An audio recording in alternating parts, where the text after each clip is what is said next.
মুখে অন্ন তুলে দেবে।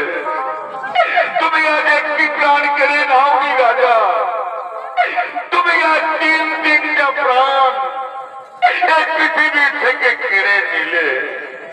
তুমি মহাপাপী রাজা, তুমি মহাপাপী, তুমি মহাপাপী। হে রাজন, আজ আমরা যেমন আমাদের পুত্র শোকে হাহাকার করতে করতে আমরা প্রাণ ত্যাগ করব, ঠিক একদিন তুমিও তোমার পুত্র শোকে হাহাকার করতে করতে প্রাণ হারাবে রাজা। এই হলো অন্ধমুনির অভিশাপ।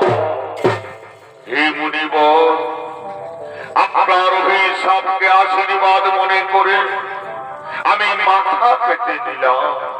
কিন্তু হে মুনিবর, আমার যে কোনো পুত্র সন্তান নেই, আমি যে অপুত্র, আমি যে আটকুড়া রাজা মুনিবর, আমি যে আটকুড়া রাজা দশরথ। কি বললে? তোমার পুত্র সন্তান নেই? না, তা হতে পারে না। অন্ধমুনির অভিশাপ কোনদিন মিথ্যা যাবে না। অচিরে তোমার গৃহে 4টি সন্তান হবে, আর সেই সন্তানের সঙ্গে তুমি একদিন প্রাণ হারাবে রাজা। এই হলো অন্ধমুনির অভিশাপ। হে রাজন, তুমি একবার আমাদের সিন্ধুর কাছে নিয়ে চলো, তুমি আমাদের সিন্ধুর কাছে নিয়ে চলো।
দশরথ রাজার গৃহে 4টি সন্তান হলো, যাদের নাম রাম লক্ষ্মণ বড় শত্রুঘ্ন তারা ধীরে ধীরে সর্ববিদ্যায় পারদর্শী হলেন।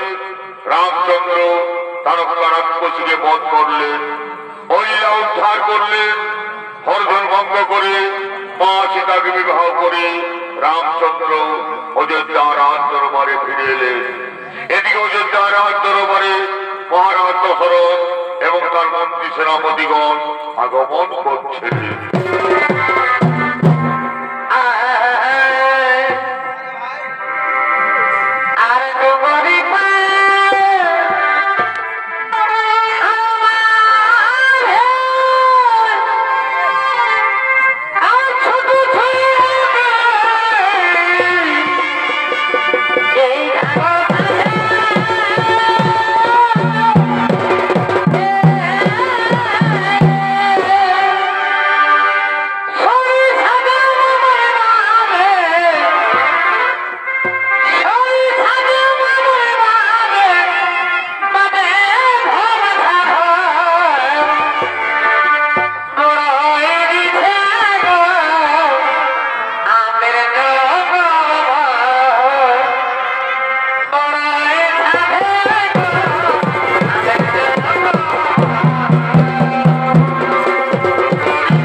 রামচন্দ্রকে অযোধ্যা রাজা করে আমি মানবস্ত্র সন্ন্যাসন করতে চাই।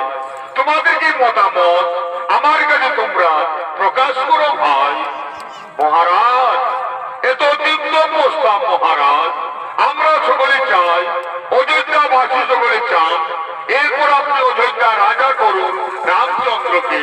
তাতে আমরা সকলে আনন্দিত আছি মহারাজ। ওরে ওরে আমার মন্ত্রী সেনাপতিগণ, তা তোমরা এই মুহূর্তে অযোধ্যার প্রতিটি ঘরে ঘরে সংবাদ জানিয়ে দাও, কাল সুপ্রভাতে আমার জ্যেষ্ঠ পুত্র রামচন্দ্র হবে অযোধ্যা রাজা। তারা যেন সকলে অযোধ্যা রাজ দরবারে আসেন, আমার ছেলে রামকে সকলে আশীর্বাদ দিন। তাই তোমরা এই মুহূর্তে অযোধ্যার প্রতিটি ঘরে ঘরে সংবাদ জানিয়ে দাও। তাই হবে মহারাজ, তাই হবে।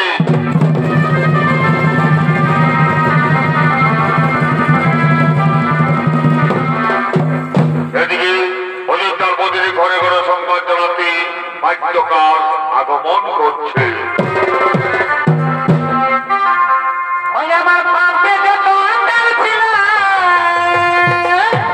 রাম রাম রাম রাম রাম রাম।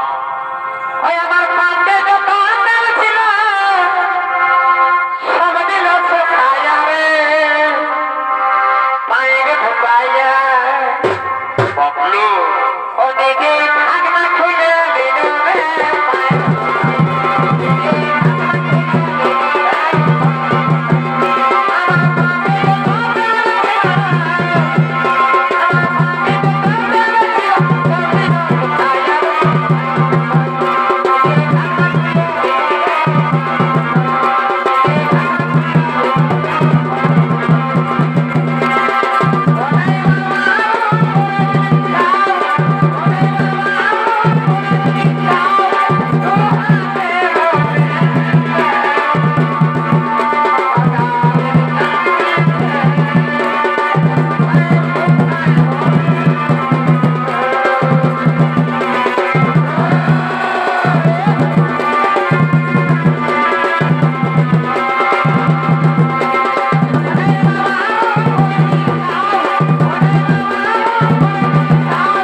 তোমরা দেখছো মাছদের গুজর গুজর গুজর গুজর আর ফুজুর ফুজুর করছি, আর কেউ তো মনে মনে ভাবছি পাশে ঘর দিকে যাবো নাকি।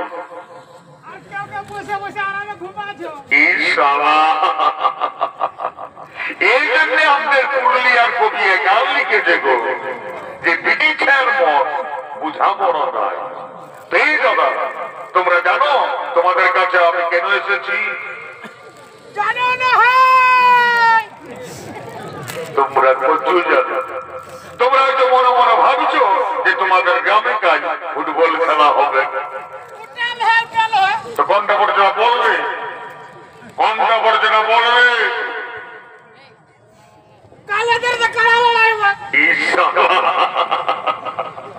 ঈশলা তোমের চেতর বটে, ঈশলান করতে কান শুনে তো ভালো করে বলবে, অত ভালো করে বল, ভালো করে বলবে।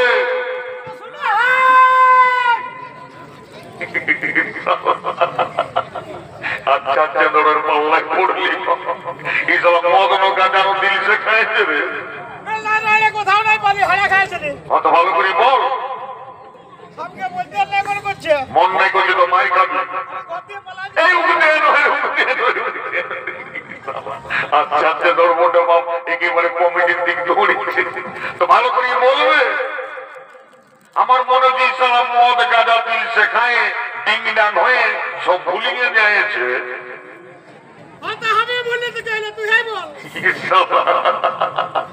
দেখছো কেমন চেতন বলতে কাল অযোধ্যায় দশরথ রাজার বেটা রাম রাজা হবে।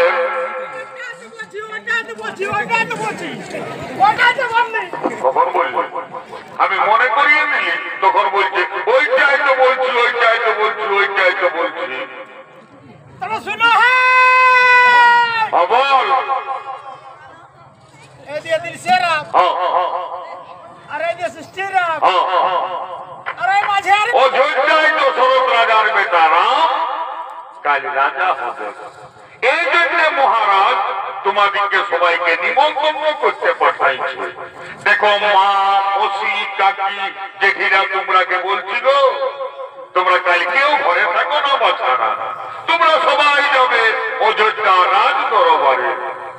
আরে যাবার কাকা ঘুরে বলছি বল ওই না দেখে ভুলে থাকে না সবাই যাবে সবাই যাবে অযোধ্যা রাজ দরবারে।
সংবাদ তুই আজ আমার কাছে এনেছি।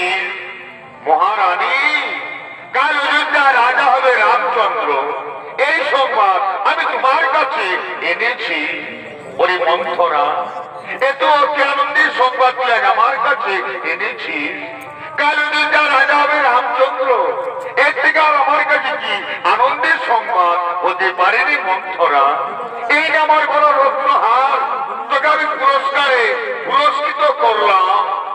ছি ছি মহারানী, রাম রাজা হবে আর তোমার এত আনন্দ কিসে?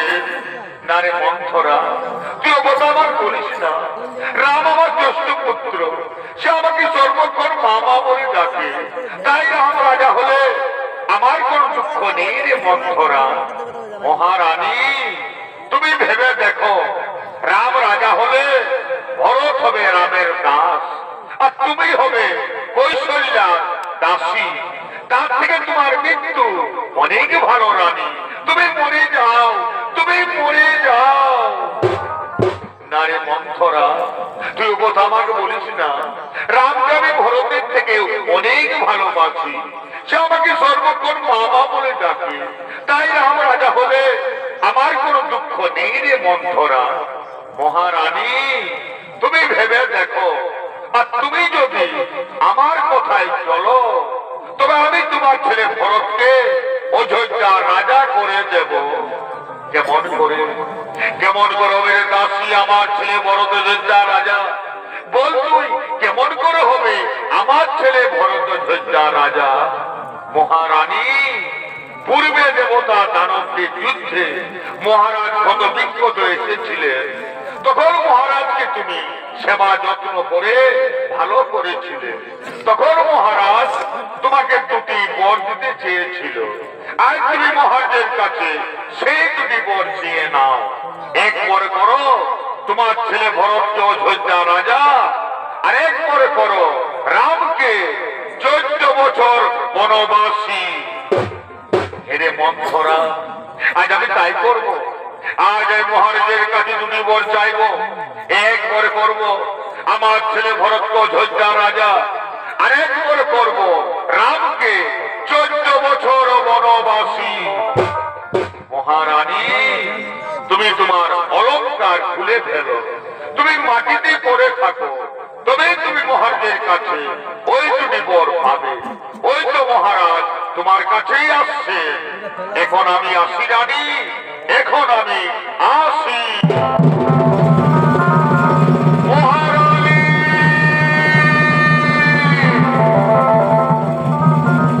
মহারানী, মহারানী। একটি রানী, কেন নন্দের দিনে মাটিতে পড়ে আছো? কেন তোমার সর্বাঙ্গে অলঙ্কার নেই? কেন তোমার দুই চোখে সাবনের ধারা বইছে? তোমার কি কোনো অসুখ করেছে, নাকি তোমাকে কেউ কোনো করেছ অপমান? না রাজা, না, আমার করেনি কোনো অসুখ, আমাকে কেউ কোনো করেনি অপমান। আজ আমি নিজের জ্বালায় মরতে চাই রাজা। এই কইকে আর অযোধ্যায় বেঁচে থাকবে না রাজা। তুমি কইকে মরতে দাও, তুমি কইকে মরতে দাও। না রানী, না, আমি তোমাকে মরতে দেব না। তুমি আমার মনের মণি, তুমি আমার অন্তরের আলো, তুমি আমার সর্বশ্রেষ্ঠ রানী। আমি তোমাকে সমস্ত রানীর থেকে ভালোবাসি রানী। তাই বলো, আজ আনন্দের দিনে তুমি আমার কাছে কি চাও? তুমি আমার কাছে যা চাইবে আমি তোমাকে তাই দেব হাসি মুখে। রাজা, তোমার মনে আছে পূর্বে দেবতা দানবদের যুদ্ধে তুমি কত বিক্ষত এসেছিলে? তখন আমি তোমাকে সেবা যত্ন করে ভালো করেছিলাম। তখন তুমি আমাকে দুটি বর দিতে চেয়েছিলে। আজ আমি তোমার কাছে সেই দুটি বর চাই রাজা। বলো, তুমি আমাকে সেই দুটি বর দেবে? রানী, আমি আমার রামের নামে শপথ নিয়ে বলছি, তুমি আমার কাছে যা চাইবে আমি তোমাকে তাই দেব। বলো রানী, বলো, তুমি আমার কাছে কি পেলে আজ আনন্দিত হবে? রাজা আমি চাই এক মনে করুন আমার ছেলে ভরতকে অযোধ্যা রাজা, আর এক মনে করুন রামকে 14 বছর বনবাসী।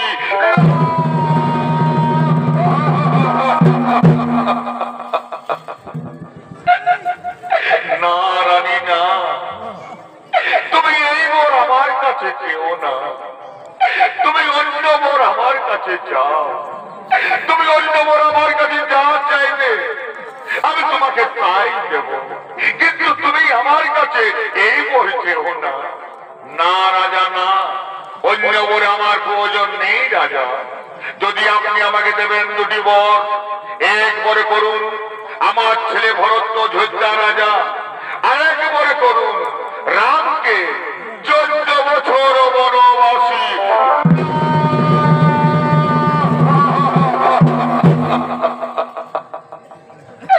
কোথায় বজ্র তুমি, মস্তকে এসে পড়ো আমার, চূর্ণ বিচূর্ণ করে দাও দেহ আমার। এই কথা শোনার পূর্বে আমার মৃত্যু হলো না কেন, আমার মৃত্যু হলো না কেন? রানী আমি তোমার কোথায় হয়তো ভরতকে অযোধ্যা রাজা করে দেব, কিন্তু তুমি আমার রামকে বনে দিও না রানী, তুমি আমার রামকে বনে দিও না। রাম বিনা দশরথ রাজা বাঁচবে না রানী, তাই তুমি আমার রামকে বনে দিও না, তুমি আমার রামকে বনে দিও না। পিতা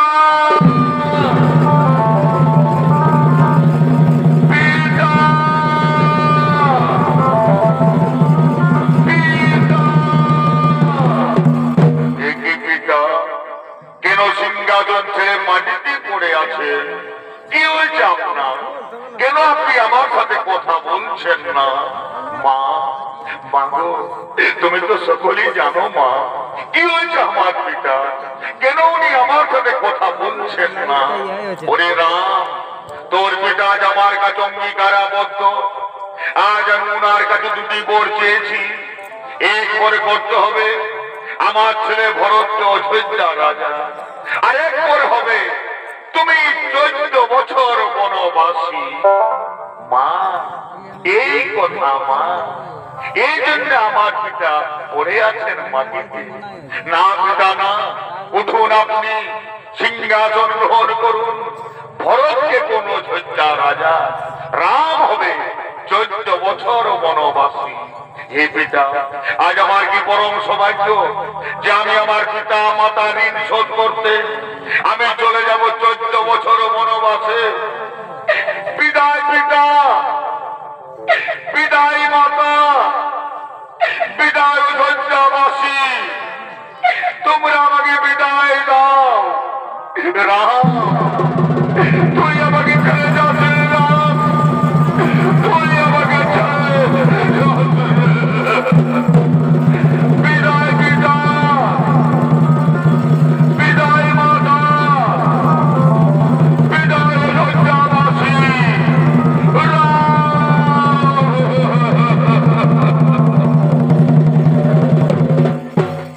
এদিকে রাম লক্ষ্মণ সীতা চলে গেলেন বনবাসে। সেই সংবাদ পেয়ে অযোধ্যায় মহারাজ দশরথের মৃত্যু হলো। এদিকে রাম লক্ষ্মণ সীতা চিত্তপুর পর্বতে আগমন করছে।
করেছেন। এদিকে ভরত শত্রুঘ্ন চিত্রকূট পর্বতে আগমন করছে।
কেউ দেখা পাবে না দাদা, কেউ কেউ না, কেউ না। ওরে ভাই ভরত, আমি তোকে কথা দিলাম যেদিন 14 বৎসর পূর্ণ হবে সেই দিন আমি অবশ্যই ফিরব অযোধ্যায়। এবার তুই ফিরে যা ভাই। বিদায় দাদা, বিদায় দাদা।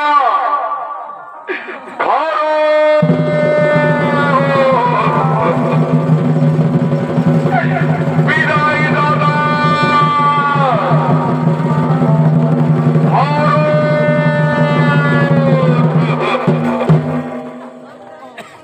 ওরে ভাই লক্ষণ, ভরত চলে গেল। তার কাছে আমরা জানতে পারলাম আমাদের পিতা চলে গেছেন স্বর্গবাসে। তাই তো পুত্রের কর্তব্য হলো পিতাকে পিণ্ড দান করা। ওরে ভাই, আজ আমরা ভিখারি, আজ আমরা অরণ্যের মাঝারে মুনিপতিদের কাছে গিয়ে ভিক্ষে করব, তারপর আমরা আমাদের পিতাকে পিণ্ড দান করব। সীতা, তুমি এই ফাল্গু নদী তীরে বসে অপেক্ষা করো, আমরা এখন ভিক্ষে করে তোমার কাছে ফিরে আসবো। হ্যাঁ প্রভু, আপনি চলে যান ভিক্ষার্থে, আমি আপনার অপেক্ষায় বসে থাকবো প্রভু।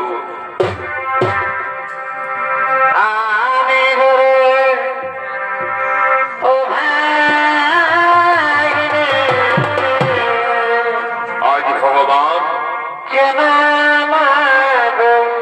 দাঁড়িয়ে দাঁড়িয়ে ভিক্ষে করছে, পিতাকে পিণ্ড দান করবেন ভগবান। ভগবান মনিরা, আমাদের ভিক্ষে দাও।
মা সীতাকে বলছেন, মা সীতা, মা গো, আমি তোমার কাছে এসেছি মা। হে পিতা, আপনার জন্য আমার শতকোটি প্রণাম পিতা, আপনার জন্য আমার শতকোটি প্রণাম গ্রহণ করুন পিতা। তথাস্তু মা সীতা। হে মা সীতা, আমার ছেলেরা আমাকে পিণ্ড দান দেয়নি মা, তাই তো আমি স্বর্গে যেতে পারি না মা। আমার জন্য স্বর্গের দ্বার চিরতরে বন্ধ হয়ে আছে। হে পিতা, আপনার ছেলেকে যে ভিক্ষে করতে উনারা ফিরে এলেই আপনাকে পিণ্ড দান করবেন পিতা। ততক্ষণ আপনি আমার কাছে বসে অপেক্ষা করুন পিতা। না মা সীতা, না, আমার কাছে বসে থাকার অপেক্ষার সময় নেই মা। আমার যদি তাড়াতাড়ি পিণ্ড দান করা না হই, তবে আমি কোনোদিন স্বর্গে যেতে পারবো না মা। তাই হে মা সীতা, তুমি আমাকে পিণ্ড দান করো মা। হে পিতা, আজ আমার কাছে কিচ্ছু নেই পিতা, আজ আপনার পুত্র বধূ ভিখারি পিতা, আমি আপনাকে কিসের পিণ্ড দান করবো পিতা? আমি আপনাকে কিসের পিণ্ড দান করবো পিতা? হে মা সীতা, তুমি আমাকে ফাল্গু নদী তীরে বালির পিণ্ড দান করো মা। আমি সেই বালির পিণ্ড খেয়ে এক্ষুনি চলে যাব স্বর্গবাসে। হে পিতা, হ্যাঁ, আজ আমি তাই করবো পিতা। আজ আমি আপনাকে বালির পিণ্ড দান করবো পিতা। সাক্ষী থাকে থাকে নবী, সাক্ষী থাকে তেলাফি। ওরে ফাল্গু নদী, ওরে তুলসী, আজ তোমরা সাক্ষী থাকো। তোমাদের সাক্ষী রেখে আজ আমি আমার শ্বশুরকে বালির পিণ্ড দান করছি। আমার প্রভু এলে তোমরা তাকে বলে দিও যে আমি আমার শ্বশুরকে বালির পিণ্ড দান করেছি। সাক্ষী থাকে থাকে নবী, সাক্ষী থাকে তেলাফি,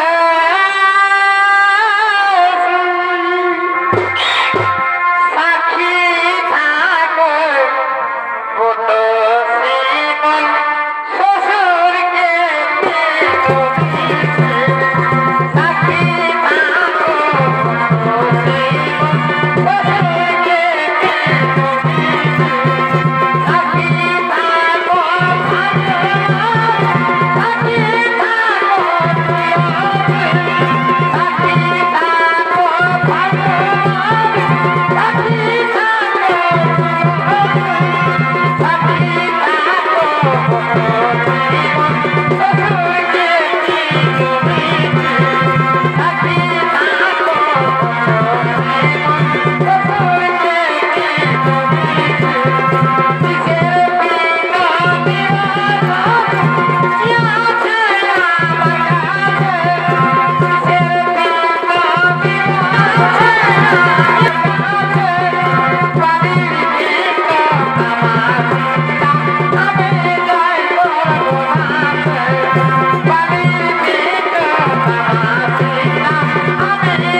আমি আর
হে প্রভু, আপনি চলে গেলেন ভিক্ষা করতে, তখনই আমাদের পিতা আমার কাছে এসেছিলেন এই ফাল্গু নদীর তীরে। এসেন উনি আমাকে বালির পিণ্ড চাইলেন, আমি উনাকে বালির পিণ্ড দান করলাম, আর উনি চলে গেলেন স্বর্গবাসে। সীতা, কেন তুমি আমার কাছে মিথ্যা কথা বলছো?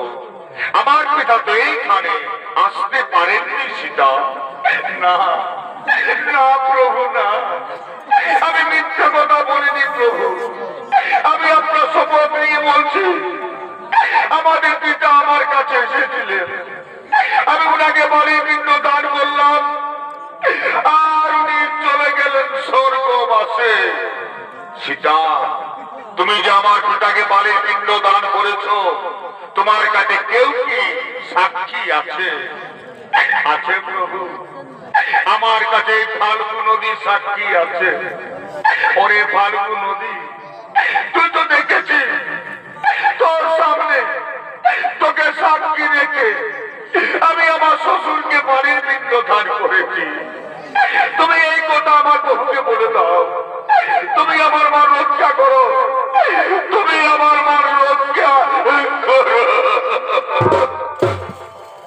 না সীতা, না, আমি মহারাজ দশরথকে এইখানে আসতে দেখিনি। কি বললে? কি বললে ওরে ফাল্গু নদী? তুমি দেখে নিও আমার প্রভুর কাছে মিথ্যা কথা বলে দিলে। তুমি দেখে নিও আমার প্রভুর কাছে আমাকে মিথ্যাবাদী সাজালে। ওরে ফাল্গু নদী, আজ আমি তোমাকে অভিশাপ দেব, তোর জলমন্দির উপরে বইবে না, তুই অবন্ত শিলা, তোকে কুকুর শিকার পার হবে, এই আমার অভিশাপ তোমাকে। বলো সীতা, আর কে সাক্ষী আছে তোমার কাছে? আছে প্রভু, আমার কাছে শিমল বৃক্ষ সাক্ষী আছে। ওরে শিমল বৃক্ষ, তুই তো দেখেছিস তোর সামনে, তোকে সাক্ষী রেখে আমি আমার শ্বশুরকে বালির পিণ্ড দান করেছি। তুমি এই কথা আমার বহুকে বলে দাও, তুমি আমার মা রক্ষা করো, তুমি আমার মা রক্ষা করো। না সীতা, না, আমি এইখানে মহারাজ দশরথকে আসতে দেখিনি। কি বললে? কি বললে শিমল বৃক্ষ? তুমিও দেখে নিও আমার প্রভুর কাছে মিথ্যা কথা বলে দিলে। ওরে শিমল বৃক্ষ, আজ আমি তোমাকে অভিশাপ দেব, তোর ফুলে সুগন্ধ থাকবে না, তোর ফুলে দেবতাদের পূজায় কোনোদিন লাগবে না, এই আমার অভিশাপ তোমাকে। বলো সীতা, আর কে সাক্ষী আছে তোমার কাছে? আছে প্রভু, আমার কাছে মা তুলসী সাক্ষী আছে।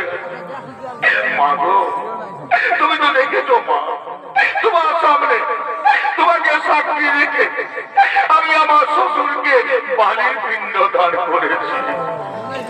তুমি এই কথা আমার প্রভুকে বলে দাও, তুমি আমার মা রক্ষা করো, তুমি আমার মা রক্ষা করো। না সীতা, না, আমি মহারাজ দশরথকে এইখানে আসতে দেখিনি। মা, মা গো,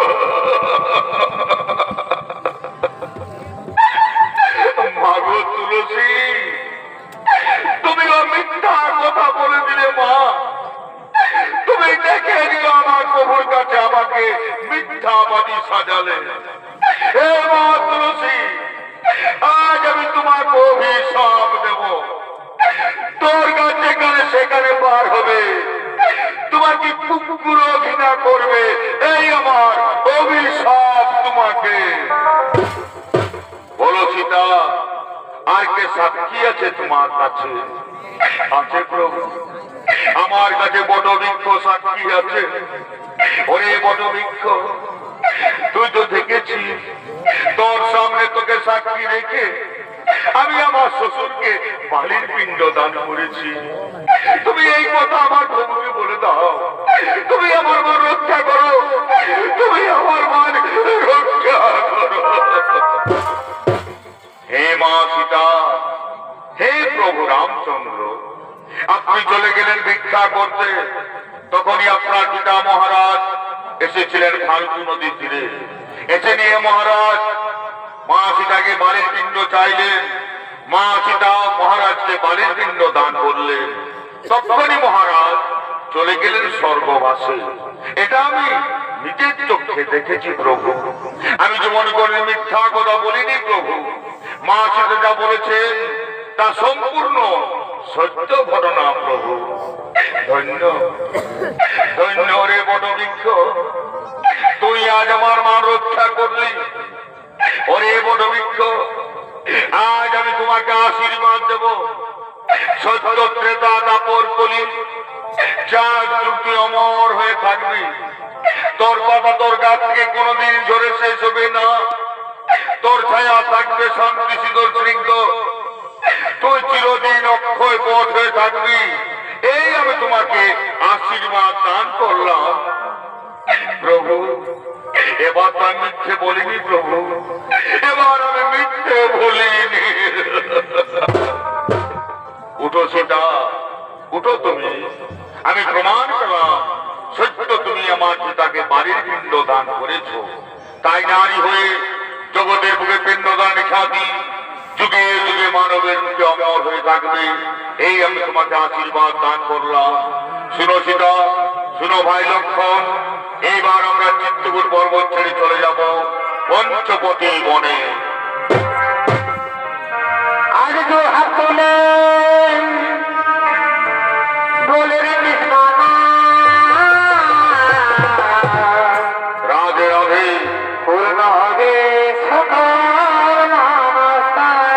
সীতারাম সীতারাম। আজ তো হাত তুলে বলে রে কৃষ্ণ পূর্ণ হবে সকল নমস্কার। আজ প্রেমানন্দ